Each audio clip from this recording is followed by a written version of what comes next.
bienvenue dans ce nouveau Culture Mag consacré, comme vous le savez, aux arts, au spectacle et au lifestyle. Dans ce journal, focus sur le One World Center, l'Observatoire et sa vue spectaculaire sur la Big Apple qui vient d'ouvrir ses portes au public. Au sommaire également, le parcours d'un chef de cuisine. Il vient du Congo, il se démène pour faire entrer la haute gastronomie dans son pays et il a gagné, il vient d'être sacré chef africain. Et puis nous parlerons art avec nos deux invités, art et rue. Bonjour à tous vous deux. Du street art, l'un est français, l'autre est israélien. Ensemble, ils ont investi un sous-sol de parking pour une performance very arty.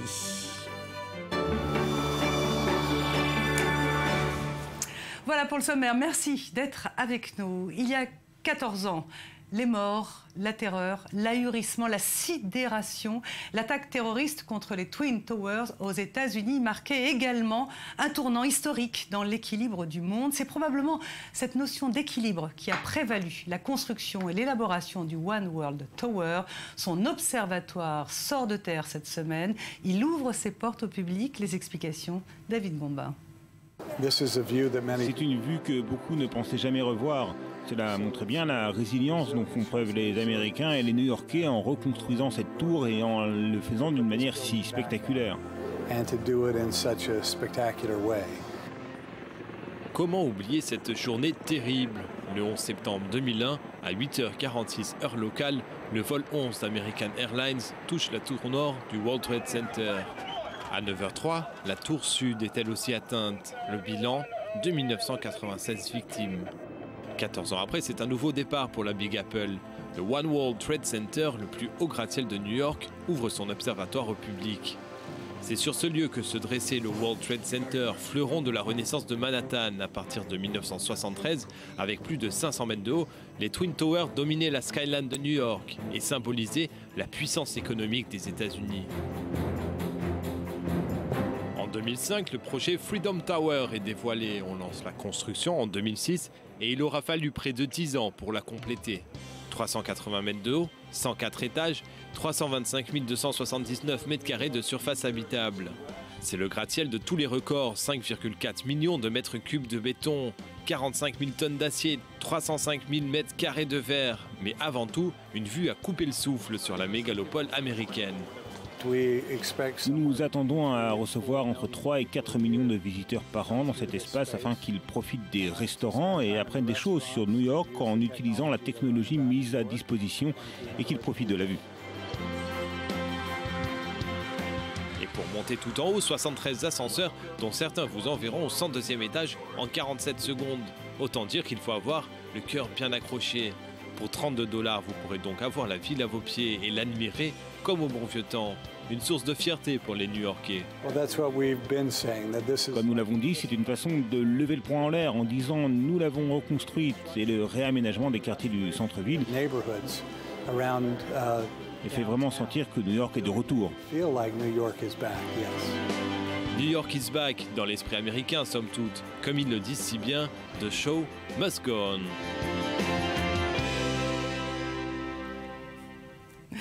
À suivre nos deux invités, les street artistes Clems et Moshe Chen, et puis le chef congolais Christian Yumbi, qui a été sacré meilleur chef du continent africain. Mais tout de suite, le highlight du jour, direction Liverpool en Angleterre, avec Sandy Fortis et Daniel Campos.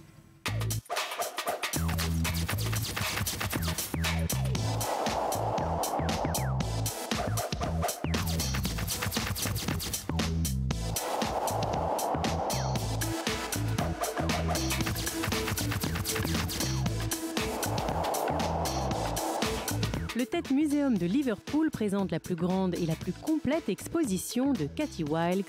Originaire de Belfast, Katy Wilkes est surtout connue pour ses environnements imaginaires qui rappellent des visions poétiques. Ses installations évoquent généralement des lieux de perdition ou de transformation. Ses œuvres mettent souvent en scène des êtres de différentes natures, nourrissons, personnes âgées et animaux. Elles comprennent également des trésors et des objets du quotidien, tels que des vêtements, des serviettes, des tasses, des assiettes et des biscuits. Rassemblant plus d'une décennie de travaux réalisés par l'artiste, cette exposition unique comprend plusieurs de ses installations, mais aussi des tableaux et des œuvres en papier, parmi lesquelles Untitled 2013, une installation exposée dans le palais encyclopédique de la 55e Biennale de Venise.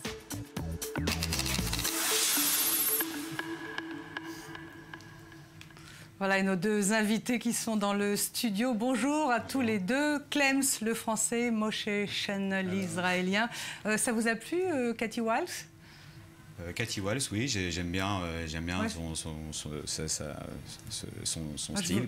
Vous regardez comme ça le highlight. Un petit peu ému, tout ce qui est artistique, c'est beau, à mes yeux, quoi qu'il arrive.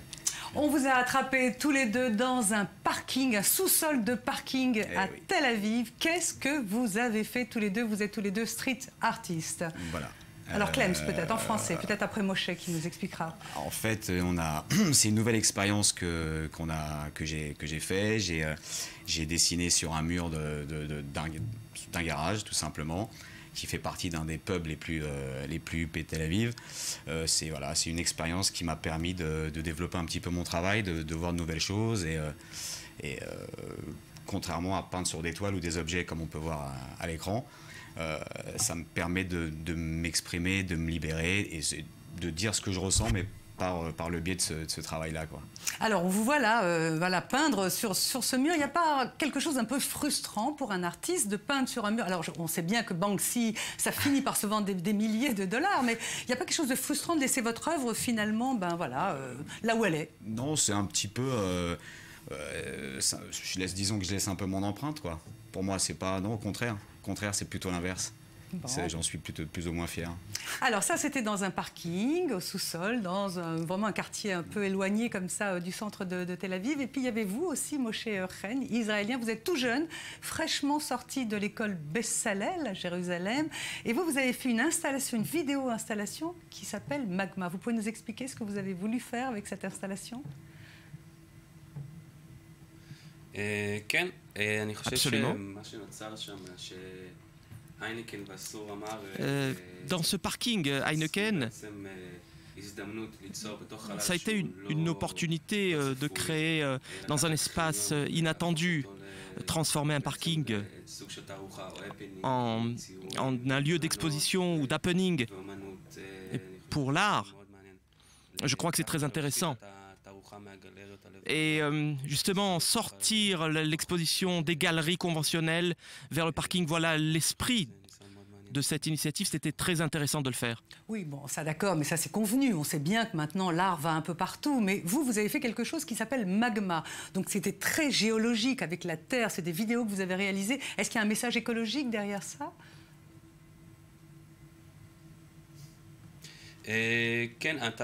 Oui, cette exposition, en tout cas ce que je crée, c'est prendre des éruptions de la nature et les transposer aux sentiments humains. Par exemple, l'éruption d'un volcan, eh bien c'est comme l'éruption, une éruption émotionnelle, peut-être même sexuelle, voyez-vous. Comparer l'éruption de la nature à l'éruption du sentiment humain.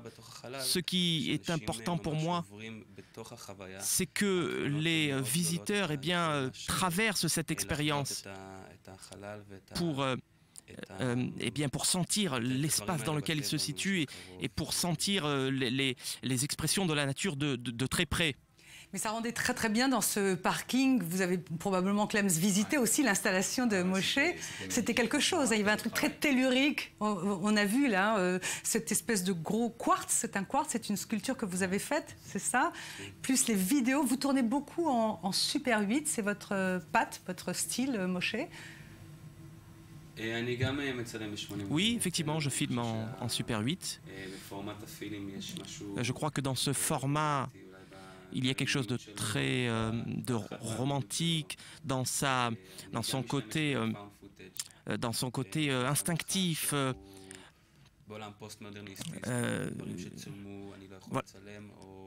Tout ce qui est postmoderne, je ne peux pas le filmer. Alors,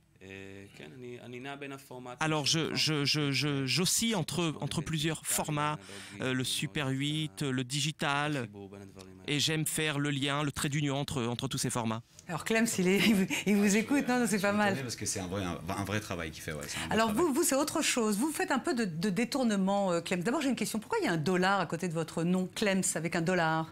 Déjà c'est Clems, mon prénom c'est Clément, et oui. depuis tout jeune on m'a toujours surnommé Clems. À la base, donc j'ai gardé quand même mon pseudo, et le dollar peut-être disons qui est le symbole je pense du succès, tout simplement. Bah, tant mieux, on vous le souhaite. J'espère, voilà. Parce que alors on voit quelques-unes de vos œuvres. Vous détournez des grandes figures. On a vu notamment des grandes figures israéliennes. Oui. J'ai vu Golda Meir, Moshe Dayan. Qu'est-ce que vous leur avez fait? Ben Gurion. Aussi. J'ai donné une image un petit peu qu'on appelle un effet un petit peu pochoir, un peu stickers du personnage, contrairement à ce qu'on voit dans certaines œuvres contemporaines. Je rajoute beaucoup de couleurs, beaucoup de luminosité, et je trouve que ça change de ce qu'on voit d'habitude comme tableau dans les galeries ou dans les musées, par exemple. Voilà, on voit Ben Gurion comme ça au pochoir avec des couleurs. Ça vous plaît, Moshe? Oui, c'est intéressant quand même. Il y a quelque chose. Voilà, où est-ce qu'on peut voir votre travail à tous les deux? Où est-ce qu'on peut voir vous, Clems? Nous, on a le site clemsart.com, le site officiel. On a également une galerie à rue Florentine. En Israël? En Israël, à Tel Aviv. Et il y a également la galerie Montaigne à Miami, des œuvres qui sont exposées. Voilà. Et vous, Moshe, vous nous l'avez dit, vous êtes en train de travailler un website. Merci beaucoup à tous les deux. Merci. Merci. Oh, ne bougez pas. On va finir ce Culture Mag avec de la gastronomie en Afrique et en France. En Afrique d'abord avec le portrait de Christian Youmbi. Il est congolais, il a fait ses classes en Belgique, il vient d'être sacré chef africain. La consécration, le récit, Ibrahim Benkara Diallo. Voilà, et là, si vous voulez y aller, allez-y. 2 à 3 fois par semaine, Christian commence sa journée en faisant son marché à Kinshasa. Les produits viennent juste d'arriver de la ferme. Pour le jeune chef, faire ses courses, c'est bien choisir les produits, mais pas seulement. À partir du moment où j'ai fait des courses, je peux discuter sur mes prix, je peux voir un peu sur les marchandises qui sont relativement bon marché. Comme ça, j'ai pas j'ai pas d'énormes coûts en fait. Je peux gérer mes coûts par rapport aux produits que j'ai et par rapport aux besoins aussi. Cet ancien étudiant de l'Université libre de Belgique s'est retrouvé dans la cuisine par hasard. Il faisait des petits boulots dans des restaurants bruxellois pour payer ses études. C'est alors qu'il prend goût à l'art culinaire. Après ses études, le jeune diplômé en administration a du mal à trouver du travail. À l'époque, c'était difficile de trouver du travail pour un étranger en Belgique, c'était presque impossible. Tous les amis avec qui j'ai fini, ils avaient trouvé des boulots. Je veux dire, des amis belges, blancs, ils avaient trouvé des boulots. Et moi, j'avais du mal à trouver des boulots. C'est ainsi que, comme j'avais un peu plus d'expérience dans la cuisine, je me suis réorienté dans la cuisine. Parce qu'il y avait une forte demande dans la cuisine. Après un passage par la célèbre école gastronomique Riz Escoffier à Paris, il ouvre son premier restaurant en Belgique en 2004 à l'aide d'un crédit. Son enseigne, Ressources, est fidèle à l'esprit du slow food, ce mouvement en réaction contre la restauration rapide et l'uniformisation du goût. En 2008, la crise financière et ce qu'il vit comme un racisme latent le poussent à rentrer au Congo. Après un passage par le Lubumbashi, Ressources rouvre à Kinshasa en 2012. 2 ans plus tard, Christian Youmbi est plébiscité star chef à l'issue d'un concours de télé-réalité africaine. Un véritable coup de pouce pour son business. On a un savoir-faire, mais les gens ne connaissent pas les savoir-faire. Et donc le fait que je sois le meilleur cuisinier d'Afrique, ça m'a aidé justement à ce que certaines personnes qui ne me connaissaient pas viennent goûter à ma cuisine. Et c'est là pour le côté, pas cuisinier, mais le côté chef d'entreprise, chef d'un PME, ça m'aide beaucoup, mais vraiment beaucoup. Dans son restaurant, rien n'est laissé au hasard. À Ressources, tout est fait pour séduire les clients. C'est le chef lui-même qui sert ses hôtes, une approche qui suscite l'admiration.